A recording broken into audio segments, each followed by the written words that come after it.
Hello everyone.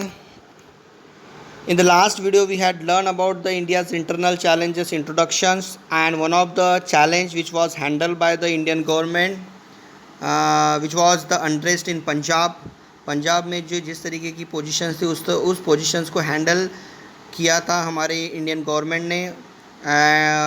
खासकर मैं नाम लेना चाहूँगा यहाँ पर श्रीमती इंदिरा गांधी जी ने इस अनरेस्ट इन पंजाब की सिचुएशन को हैंडल किया था by the operation blue star. इसके अलावा भी एक प्रॉब्लम थी इंडियन गवर्नमेंट के सामने, जो थी issues concerning north east India.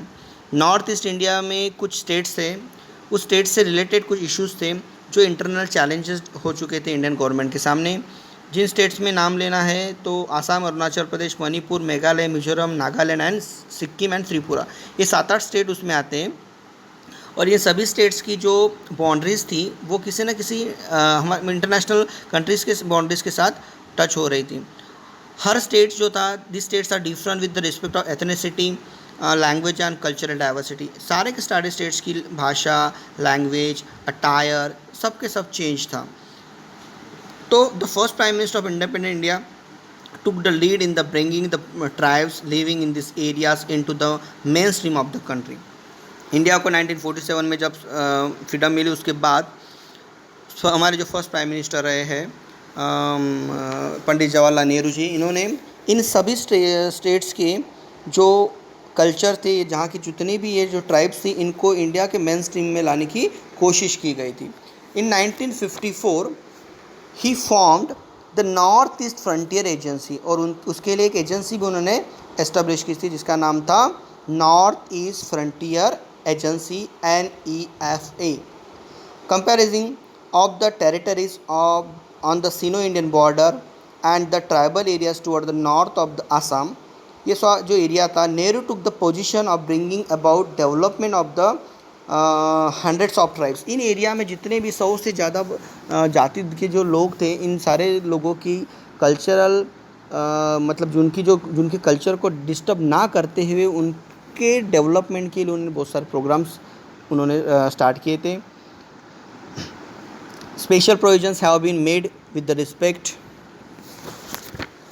Respect to this areas in 6th schedule of the Indian constitution. India के जो 8 कॉन्स्टिट्यूशन है उसमें क्या जो 6th कॉन्स्टिट्यूशन है उसमें इन ट्राइब्स के लिए स्पेशल से प्रोविजंस लिखा है, मेंशन किया गया है।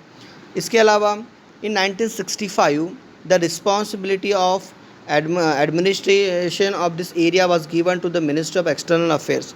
इस एरिया की एडमिनिस्ट्रेशन की जिम्मेदारी हमारे एक्सटर्नल अफेयर्स की मिनिस्ट्री को दी गई थी।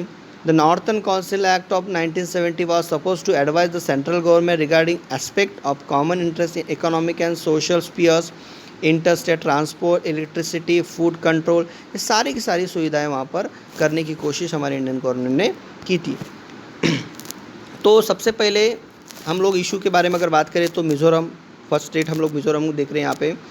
यहाँ पे देखिए, the tribes in the North east India have an ancient history. जितनी भी ये जो 7-8 स्टेट्स है, और इन 7-8 स्टेट्स में जितने भी ट्राइब्स है, जितनी भी जाति की जो लोग रह रहे हैं, इनका खुद का एक प्राचीन इतिहास है। When India become independent, India को स्वतंत्र मिला 1947 में, the government gave administrative autonomy to the district of the Mizo majority areas of the Lushai hill. Lushai hills में रहने वाले इनके एडमिनिस्ट्रेटिव को उन्होंने स्वायत्तता देने की कोशिश की थी हमारे इंडियन गवर्नमेंट ने, मतलब कुछ अधिकार दिए थे कि आप ये हिसाब से चलिए। But when the states reorganization commission was appointed, state को फिर या उनकी बाउंड्रीज़ को, उनकी एरिया को रीऑर्गेनाइज करने के लिए कमीशन की अपॉइंटमेंट की गई थी 1954 में। उस समय the expectation of the people in the area grew. पहले तो इनको ऑटोनॉमी दी थी, स्वायत्तता दी थी। अब मिज़ो जो ग्रुप के, वो एरिया के जो लोग थे, उनकी जो एक्सपेक्टेशन थी गवर्नमेंट से वो बढ़ चुकी थी, ग्रीव हो गई थी, मोर। इस वजह से, और उनके जो लीडर थे, Mizo leader, started demanding N autonomous Mizo province. उनकी डिमांड बढ़ रही थी और मिज़ो प्रोविंस को एक स्वायत्तता की डिमांड वो कर रहे थे। इन 1959 the territory of Mizoram experience sewer drop. उस समय मिज़ोरम की जो एरिया था वो उन्होंने 1959 में एक सीवर, एक बहुत भयंकर दुष्काल जलापन मन तो मराठी में उसका सामना किया था, सीवर ड्रॉट गिरा था। और इस फेमाइन में मिज़ो लीडर लालडेंगा जो थे, उन्होंने कॉमन पीपल, वहाँ के जितने भी आम जनता थी, उनकी बहुत सेवा की, उनको बहुत सारी हेल्प की। और इसी के चलते 1961 में Laldenga establish an organization call Mizo national front. आगे चल के उन्होंने उनकी एक ऑर्गेनाइजेशन स्थापित कर दी, मिज़ो नेशनल फ्रंट, क्योंकि अभी इन्होंने ऐसे कंडीशंस में लोगों को मदद की थी, इस वजह से लोग इनको फॉलो कर रहे थे।